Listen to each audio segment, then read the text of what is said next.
Saya melanjutkan review saya lagi perihal konstruksi 369 dakwaan kasus Mbak Nikita Mirzani dengan Ismail. Kalau saya pelajari sebenarnya best and deal, ya, unsur utama kejahatan ini tidak terpenuhi. Tak terpenuhi, sangat. Kenapa? Jadi gini ya, kita bicara objektif ya. Ini undang-undang kita nih, walaupun dia bahasa Belanda, tapi ini kita gunakan. Ya. De wetten en verorderingen benevens de grondwet van de Republiek Indonesia. Ya, ini Engelbrecht. Oke. Anda buka di halaman 1280. Ya, di sini dia. Sorry, kata nggak sih? Ya. Oke. Di sini ini rujukan kita ya. Kalau kita melihat di sini, ya ini kan dijelaskan nih. Ini kelemahan KUHP kita itu sebenarnya tidak dijelaskan rujukan-rujukan walaupun dasar-dasarnya. Maka saya memilih yang bahasa Belanda agar saya mudah mendalaminya sampai 500 tahun yang lalu kalau bisa gitu. Nah, teman-teman, ini kan 369 ini pemaksaan. Ya. Pemaksaan psikis. Yang mesti kita pahami, ada 4 jenis pemaksaan di dalam hukum pidana dan perdata turunan Belanda.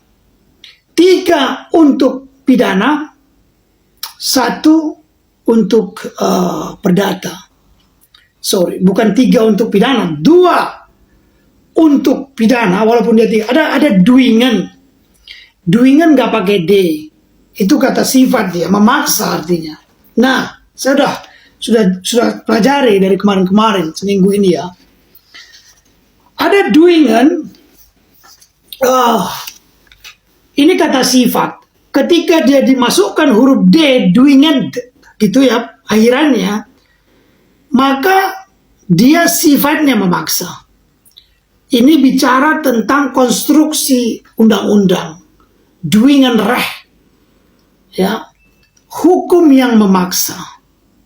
Oke, kata sifat hukum itu memaksa, hukum pidana khususnya. Oke. Yang kedua, ada duang. Memaksa, ini nomina bentuk katanya. Oke, duang. Biasa saja tulisannya. DWANG, duang. Ini nominal, kata benda. Dia diatur di pasal 48. Overmach. Ya, overmach itu ada benda atau unsur asing yang memaksa. Makanya dia itu berdasarkan penjelasan Immanuel Kant, faktor dorongan alam yang membuat seseorang itu memaksa, kata bendanya.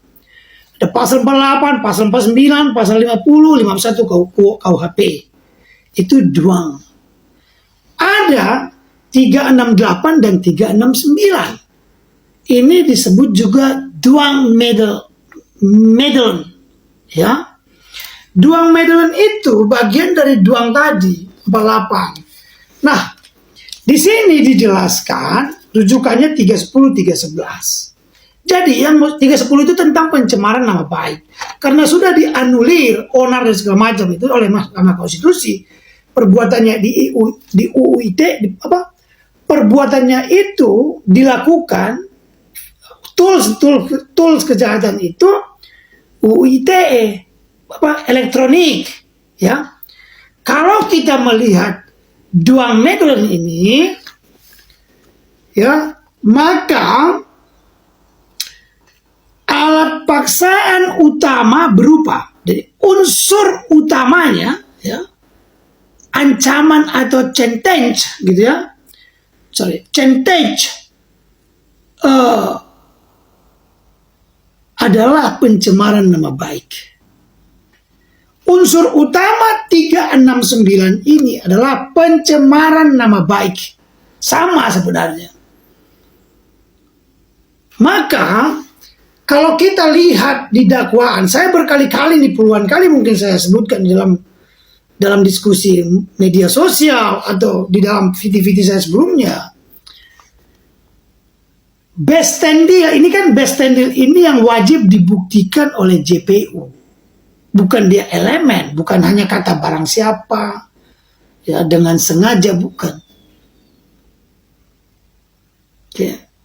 Unsur utamanya adalah pencemaran nama baik. Ya. Oke, itu yang unsur paling utamanya itu. Maka kalau kita lihat di dakwaan itu dikutip JPU sebenarnya, pernyataan Nikita Mirzani, saya telah lama berniat ingin mengkritik produk ini, tapi saya tidak memiliki bla bla bla. Maka 369 ini secara KUHP kita, walaupun ini bahasa Belanda, tapi ini kan bahasa Indonesia ada. Saya punya lengkap gitu, ya kan? Oke. Ini kan satu pasang dia. Oke. Di sini kan seluruhnya lengkap saya dapat. Penjelasan dari KUHP dan turunannya, teknisnya. Unsur utamanya adalah pencemaran nama baik. Maka kalau merujuk dakwaan yang tadi Nikita Mirzani kan sudah melakukan terlebih dahulu yang dianggap pencemaran itu kan. Kan tidak ada, itu exceptio veritatis, kecuali karena kebenaran. Jadi nggak ditemukan unsur pidana di sini, tidak ditemukan niat jahat di sini.